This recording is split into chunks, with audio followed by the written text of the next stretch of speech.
আসসালামু আলাইকুম বন্ধুরা, তো কিতা খবর আসুনি বলা কিতা খবর তে মা তুলে ঘটনা হইলো বিষয় হইলো কিতা জানি আমি একটা রেলিং বানাই 40 ফুট রেলিং তে বর্তমানে হোল্ডিং মারে দেখতে পাড্ডায় ফুলাকুর পাট লইছি না, সময় শর্ট আসলো লইতাম পারছি না, তারা পাটিও কল আসলা সরম করি লইতাম পারছি না। ফার্স্ট বলক তো বুধবার আর বাদে ও শেষ হোল্ডিং শেষ। বর্তমানে পুলিশ মারি আর রেড মারছি, রেড মারার পরে 40 ফুট রেলিং 20 ফুটের মধ্যে জয়েন্ট দেওয়া লাগে, 20 ফুটি 5 10 ফুটে দুইটা বই আর কি। বর্তমানে আমার সাবন মারা শেষ, সাবন মারি আর তোরা রয়েছে। সাবন মারার বাদে তিনগুর মাঝে এখন মারমু হোয়াইট, হোয়াইট মারার বাদে দেখবা কিলা সুন্দর হয়।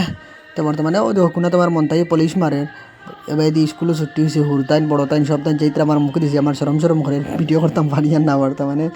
রেলিংটা মোটামুটি একটা লানিত পড়ে গেছে, এখন হোয়াইট মারমু, হোয়াইট মারার ফলে দেখো কিলা গিলে যায়, বেতলা সুন্দর লাগে। 40 ফুট বেলকনি আসলো আর কি, 20 ফুট 20 ফুট 10 ফুটে দিয়া ও মোটামুটি মারিছি। হোয়াইট তলর কিন্তু তোরা মারা বাকি দিছে, বাদে তোমার মন তাই এসে নিলে ইয়া মারতো লিয়া ওগার বিট কুলিতে পারেন না বলে হে বিট ফাঁসাই ইয়া বয়াই দিছে, হুল মারা আসলো আগে। এরপরে তো এটা শেষ, কাম কাজ শেষ করে শর্টকাটে মিনি ব্লক দিলে বর্তমানে আছে খাবো খাবোগঞ্জ থেকে নিয়ে জিমু শিলচার। বাদে তো আমার বাড়ি রংপুর সবে বুধবার রাতে। ঠিক আছে, নেক্সট ভিডিওতে দেখাই।